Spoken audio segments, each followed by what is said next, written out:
Assalamualaikum warahmatullahi wabarakatuh.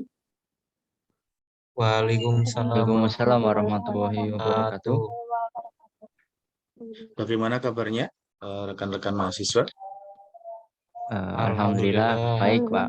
Pak. Alhamdulillah baik ya. Mudah-mudahan kita selalu diberikan kesehatan dan kelapangan hati untuk kita selalu belajar bersama.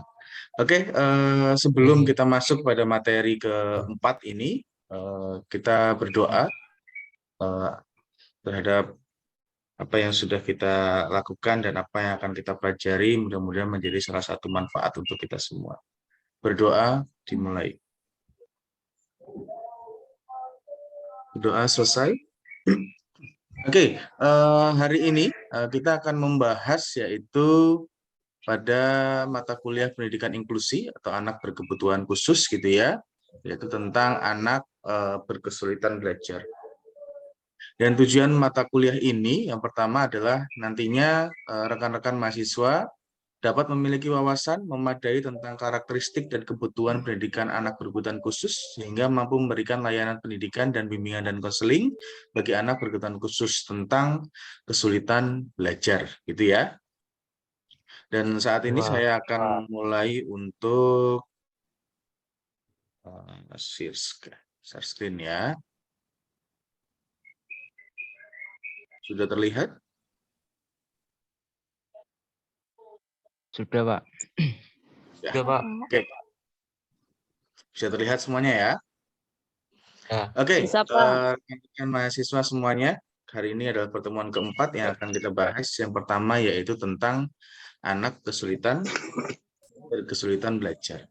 Yaitu yang pertama yang akan kita bahas tentang definisi, penyebab, dan juga jenis-jenis kesulitan belajar.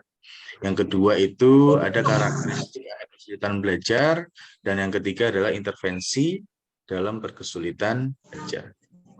Oke, sebelum kita masuk kepada topik yang akan kita bahas, yang pertama adalah apa yang Anda ketahui tentang anak kesulitan belajar? Ayo, ada? Ada yang mengetahui tentang anak berkesulitan belajar? Saya, Pak. Ya, dengan siapa? Mungkin anak yang tidak bisa memahami tentang pelajaran yang mereka pelajari gitu ya, Pak. Oke, bagus. Yang lain? Jadi anak itu tidak Pak. memahami tentang, ya, dengan siapa? Monggo Mas Akbar.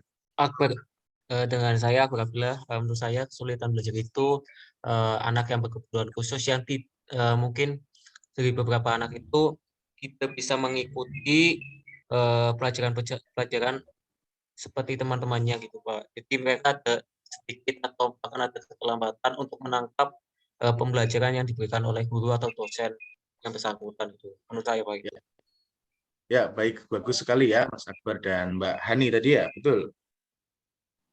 Bawina. Ya, anak kesulitan belajar itu memang salah satunya adalah bagaimana anak tersebut kurang memahami isi pelajaran dan juga kurangnya memaknai dari pelajaran. Lalu yang selanjutnya tentang gaya belajar.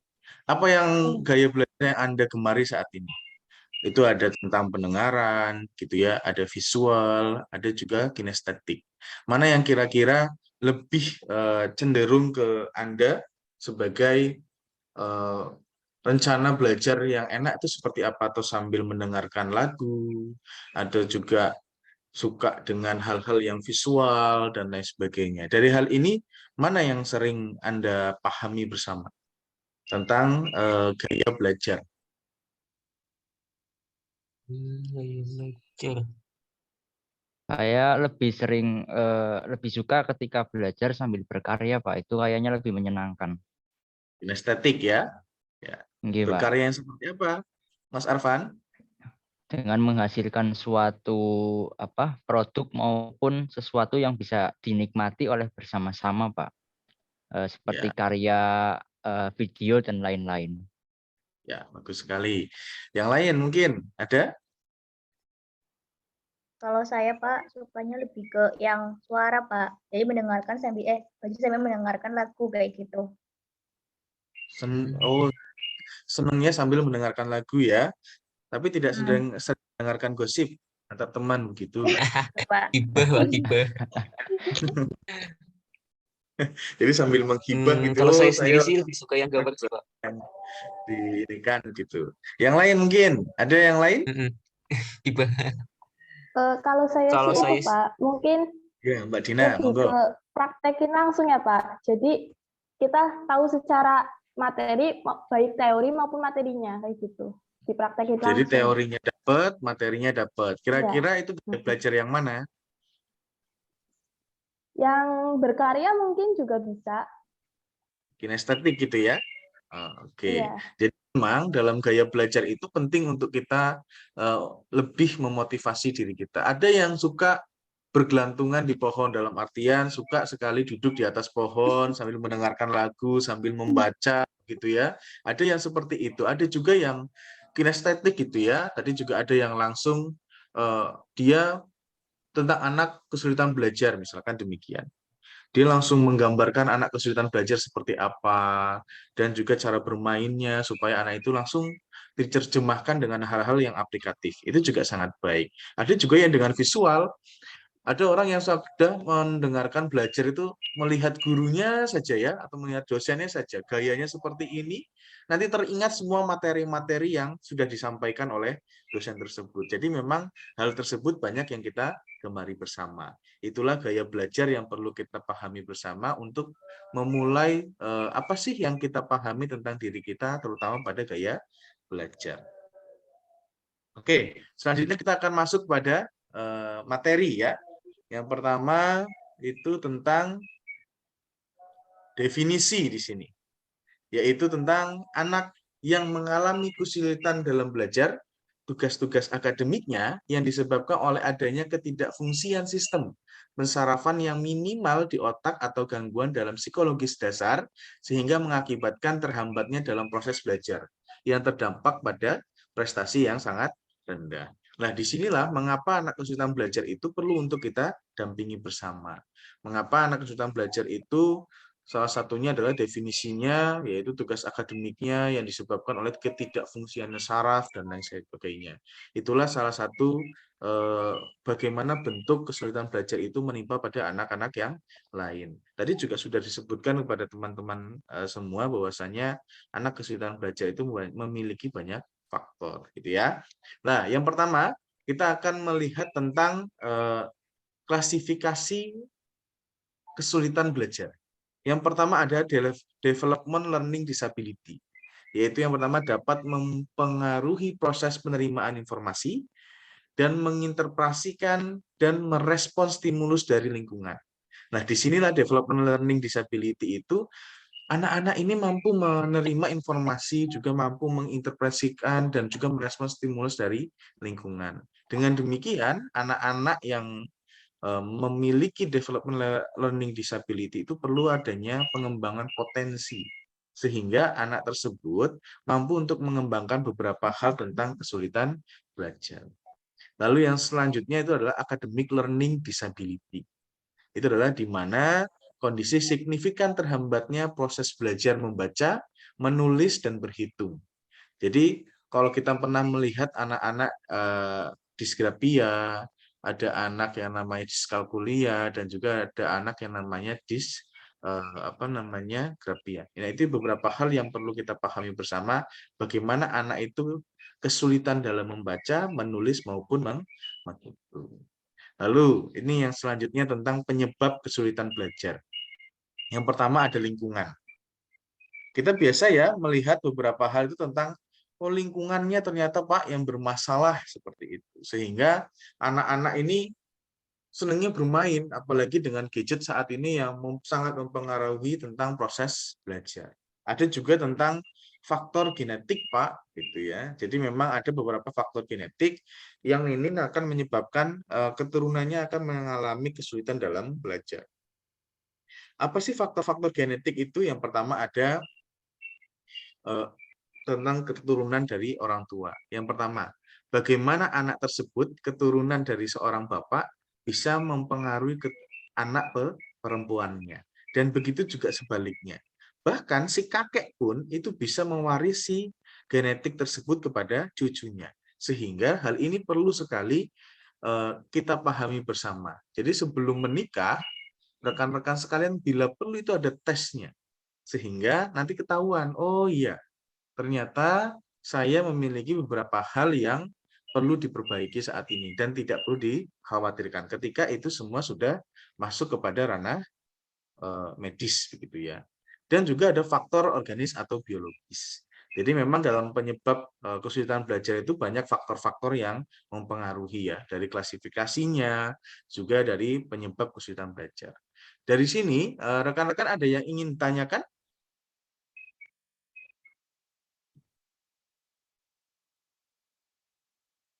Halo? Halo rekan-rekan semua? Ya, saya Pak. Ya. Silakan Mbak Dina. Yang pada penyebab kesulitan belajar kan itu kan ada salah satunya faktor genetik ya Pak. Nah, Ya. mungkin kalau kita penyebabnya itu lingkungan mungkin bisa dihadapi dengan apa yang mengubah lingkungan kita dari yang ke apa ya? Misalnya lingkungan belajar itu banyak anak-anak yang suka main gadget, mungkin kita bisa pindah ya Pak, pindah tempat. Nah, kalau faktor genetik kan dari bawaan ya, dari bawaan orang tua. Nah, apakah itu bisa dirubah, dapat dirubah? Ya, apakah bawaan orang tua itu bisa dirubah atau diperbaiki begitu ya? Jawabannya sangat bisa. Mengapa hal itu sangat bisa? Karena memang pada dasarnya anak-anak berkebutuhan khusus itu bisa diterapi. Dan semua itu juga bisa untuk dikonsultasikan. Kenapa hal ini terjadi? Karena memang anak berkebutuhan khusus itu banyak nilai yang perlu untuk dikembangkan. Dari segi potensialnya, dari psikisnya, dan juga dari lingkungannya. Ada pertanyaan lain mungkin? Gitu nggih, Mbak Dina? Iya, Pak. Ada yang lain? Yang ingin ditanyakan? Dipersilahkan.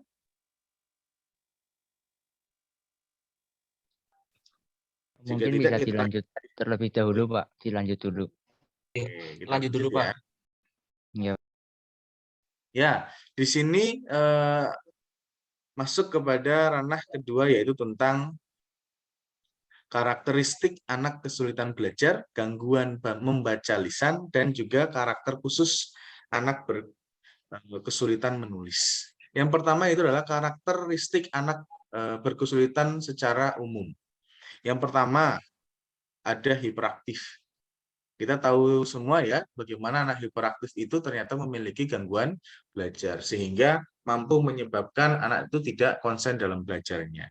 Yang selanjutnya adalah gangguan persepsi motorik, gitu ya.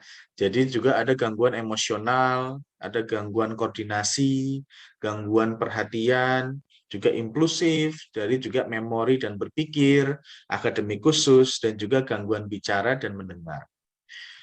Dan sini kita sudah melihat betul, jadi beberapa karakteristik tersebut secara umum memang saling berdekatan, yaitu dari hiperaktif, gangguan persepsi motorik, sampai dengan gangguan bicara dan mendengar. Dan lalu yang selanjutnya juga ada karakteristik khusus, ya, anak berkesulitan membaca. Yaitu yang pertama, ada gangguan membaca lisan. Ada yang pernah melihat tidak? Oh, ternyata anak ini kok nggak bisa ya didikte begitu ya? Kok didikte agak sulit ya? Coba ikuti misalkan begitu. Budi makan jambu begitu. Jika tidak ditulis, anak ini akan kerepotan. Ibu tadi ngomong apa ya? Gitu. Kadang ada beberapa hal yang anak-anak ini sulit untuk mencerna lisannya. Dan juga ada yang kedua tentang gangguan ingat jangka pendek. Misalkan gurunya itu ngajarnya sangat cepat sekali. Sampai beberapa menit kemudian, tahu-taunya, loh, saya lupa apa yang Bapak ucapkan tadi. Oh ya, jadi memang ada gangguan ingat jangka pendek yang sehingga anak-anak tersebut sulit untuk mengembangkan potensi yang dimiliki. Lalu yang selanjutnya itu ada gangguan pemahaman. Mengapa gangguan pemahaman ini menjadi salah satu gangguan? Karena memang pemahaman itu harus saling terkait, yaitu ada beberapa hal yang perlu kita dapatkan. Yang pertama itu adalah ada yang bisa menggambarkan apa yang sudah diucapkan oleh guru ataupun dosen kepada siswanya. Nah, itulah pentingnya kita melihat dari beberapa karakteristik khusus anak berkesulitan membaca. Lalu yang selanjutnya juga ada karakteristik khusus anak berkesulitan menulis. Yang pertama, menulis dengan tangan kesulitan, mengeja juga kesulitan, menulis dengan ekspresif juga kesulitan, dan begitu juga dengan berhitung. Jadi memang karakteristik-karakteristik yang sudah kita lihat di sini saling berhubungan antara karakteristik secara umum dan karakteristik secara membaca maupun menulis. Jadi keterkaitan tersebut membuat beberapa halnya itu menjadi suatu gangguan dalam berkesulitan belajar. Mungkin dari sini ada yang ingin tanyakan. Silahkan, monggo.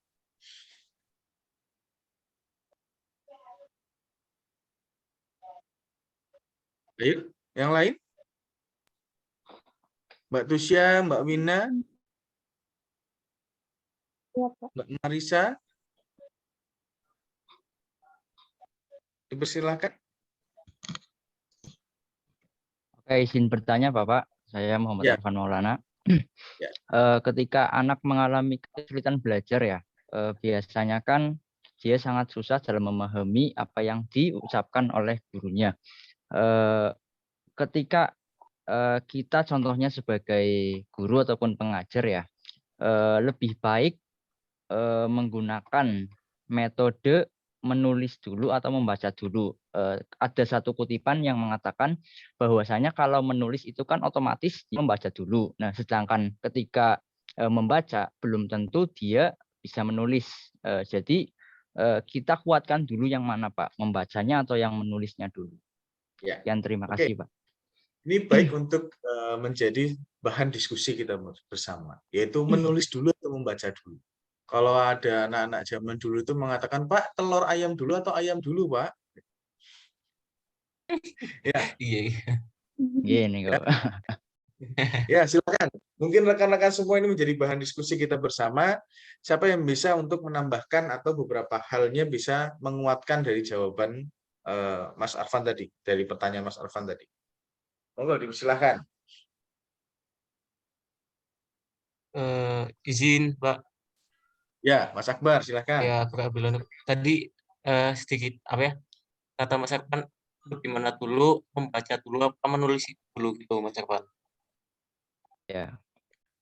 Kalau menurut saya sendiri ya, membaca dulu.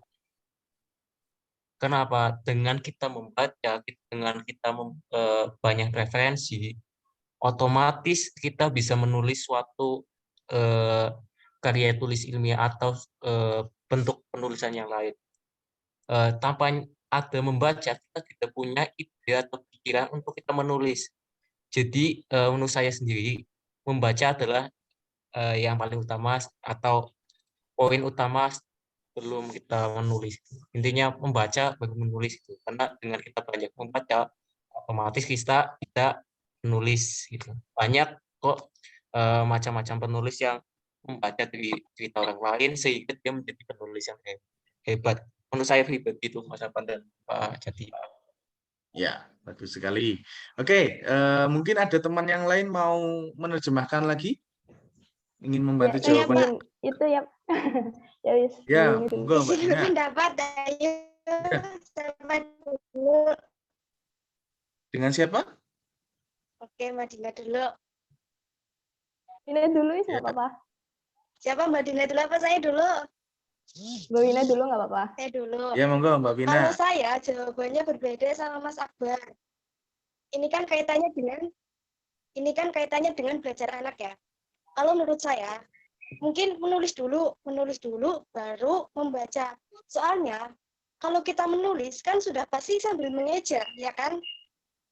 Menulis pasti sudah sambil mengeja. Jadi kalau menurut saya mending menulis dulu baru mengeja, membaca gitu. Ya. Jawabannya berbeda sekali ya dengan Mas Akbar. Ya, enggak apa-apa. Bagus, berarti ada pembanding. Barangkali ada tambahan dari Silakan. teman-teman yang lain. Ya, silakan tadi Mbak Dina. mau menambahkan? Ya, saya sependapat ya Pak sama Mbak Wina, karena dengan kita menulis itu kita pasti sudah membaca. Nah, tapi kalau kita hanya membaca, bukan apa ya, tidak mesti itu kita menulis. Jadi lebih diutamakan sih menulis dulu baru membaca. Oke, diutamakan menulis dulu tinggal membaca. Monggo, Mbak Tusya mau berkomentar? Menurut saya sih sama pendapatnya seperti Wina ya Pak. Itu menulis dulu baru membaca Pak. Ya, ya. Jadi begini, rekan-rekan mahasiswa, mana sih yang terlebih dahulu, menulis dulu atau membaca terlebih dahulu? Tadi ada gangguan lisan dan juga ada gangguan pemahaman.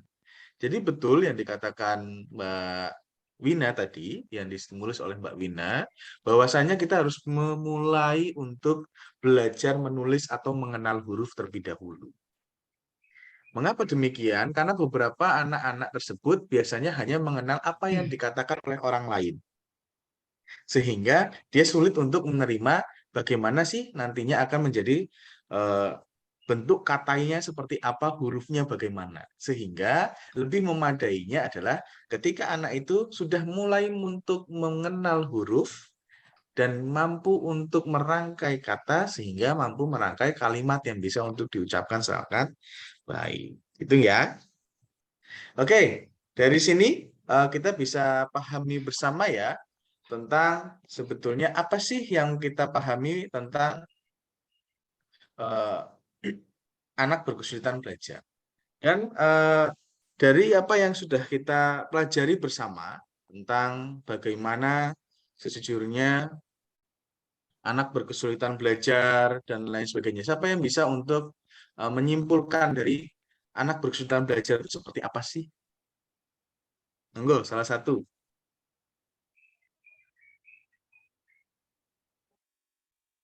Ya, monggo.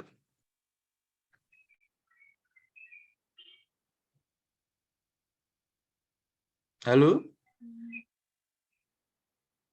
Ya, jadi begini ya, anak berkesulitan belajar itu adalah salah satu gangguan saraf, ya, yang dimana akan mengganggu peredaran cara berpikir. Yang kedua, bagaimana karakteristik kesulitan belajar itu sendiri, yaitu ada beberapa hal yang perlu kita pahami bersama, yaitu tentang bagaimana anak itu juga mampu berkoordinasi antara dirinya, lingkungan, maupun faktor-faktor yang lain. Lalu yang selanjutnya juga bagaimana karakteristik tadi dari berbagai gangguan secara umum itu mampu untuk diminimalisir. Dengan ada juga karakteristik anak berkesulitan membaca, yaitu dari gangguan lisan dan lain sebagainya. Oke, dari sini kita masuk kepada pukul akhir ini ya.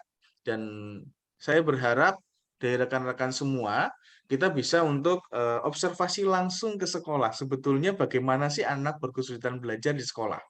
Jadi saya harap dari 20 mahasiswa ini, maka kita bagi saja menjadi 4 kelompok yang terdiri dari 5 anggota dari masing-masing kelompok. Yaitu yang pertama yaitu tentang observasi kesulitan belajar yang ada di siswa, begitu ya. Lalu yang selanjutnya juga membuat laporan observasi kesulitan belajar, dan juga nantinya akan mempresentasikan hasil analisis dan laporan tersebut. Dan dari sini saya harapkan rekan-rekan semua mampu untuk menyelesaikan tugas-tugasnya dengan baik dan benar. Dari sini ada pertanyaan? Saya beri 1 atau 2. Dipersilahkan. Saya izin bertanya, Bapak. Saya izin bertanya. Monggo.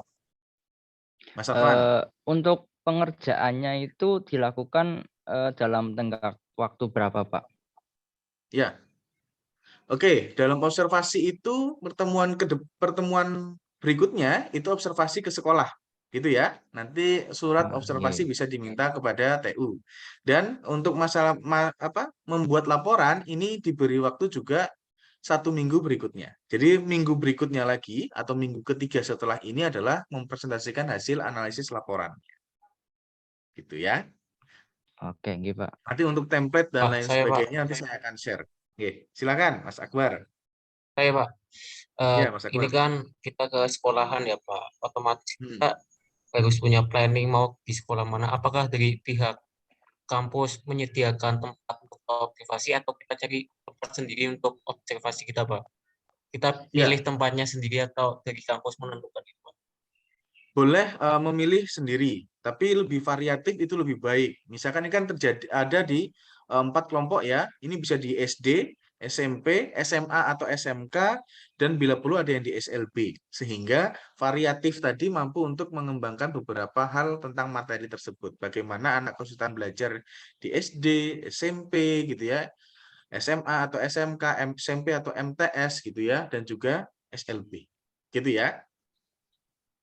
Itu. Ada yang Oke. pertanyaan lain? Saya, Pak. Ya, silahkan. Untuk laporan observasinya itu satu kelompok satu atau satu anak per individu, kayak gitu, Pak? Ya, berkelompok. Cukup berkelompok Jadi saja. satu kelompok itu satu ya, Pak? Ya, berkelompok satu. Ya, begitu ya. Sudah jelas nggih, rekan-rekan semua ya, atas apa yang sudah kita bersama-sama tadi, yaitu tentang bagaimana mengembangkan tentang berkesulitan belajar tadi di ranah SD, SMP, SMA, maupun SMK, dan SLB. Oke, sekian dari saya seperti itu ya. Sebelum kita menutup perkuliahan kali ini, mari kita applause buat kita semua. Dan saya harap apa yang kita pelajari hari ini bisa menjadi salah satu yang bermanfaat untuk kita semua. Gitu ya. Sebelum perkuliahan ini diakhiri, berdoa dimulai.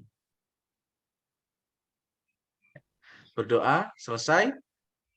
Saya ucapkan terima kasih banyak untuk rekan-rekan semua. Semoga apa yang kita pelajari bisa bermanfaat di kemudian hari. Cukup sekian, terima kasih. Baik, Pak. Assalamualaikum warahmatullahi wabarakatuh. Waalaikumsalam warahmatullahi Waalaikumsalam wabarakatuh. warahmatullahi Waalaikumsalam warahmatullahi wabarakatuh. Terima kasih, Terima kasih, Pak.